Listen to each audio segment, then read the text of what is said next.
Hi అండి, ఈరోజు మన వీడియోలో ఇంకో ఆలు రెసిపీ అయితే ట్రై చేయబోతున్నాము.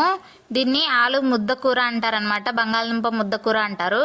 ముందుగా బంగాళదుంపల్ని హాఫ్ కట్ చేసుకొని ఒక బౌల్లోకి ఉప్పు వాటర్ కూడా వేసుకొని ఉడికించుకోవాలి మెత్తగా. ఇప్పుడు ఇందులోకి మసాలా కోసం ఒక మిక్సీ జార్లోకి పచ్చిమిర్చి, అలాగే జీలకర్ర, అల్లం, కొత్తిమీర వేసుకొని బాగా కోర్స్గా బ్లెండ్ చేసుకొని పక్కన పెట్టుకోవాలి. ఈలోపు మనకి బంగాళదుంప ముక్కలు కూడా మెత్తగా ఉడికిపోతాయి. ఇప్పుడు స్టవ్ ఆన్ చేసి ప్యాన్ పెట్టుకొని అందులోకి ఆయిల్, పోపు దినుసులు, కరివేపాకు, పచ్చిమిర్చి, ఉల్లిపాయలు వేసుకొని బాగా ఫ్రై అయిన తర్వాత పసుపు కూడా వేసుకొని ముందుగా మనము మిక్సీ చేసి పెట్టుకున్న పౌడర్ ఉంది కదా, అది కూడా వేసుకోవాలి. తర్వాత ఇప్పుడు ఇందులోకి ధనియాల పొడి, టేస్ట్కి సరిపడా సాల్ట్ వేసుకొని బాగా ఫ్రై చేసుకున్న తర్వాత ముందుగా మనం ఉడికించుకున్న బంగాళదుంప ముక్కలు కూడా వేసుకోవాలి. వీటిని కొద్దిసేపు కలుపుకొని మూత పెట్టుకొని మగ్గించుకుంటే మసాలాలన్నీ ముక్కకు పడతాయన్నమాట. అంతేనండి, కర్రీ అయితే రెడీ అయిపోయింది. చాలా టేస్టీగా ఉంటుంది. వీడియో నచ్చితే లైక్ చేసి సబ్స్క్రైబ్ చేసుకోండి. Bye bye.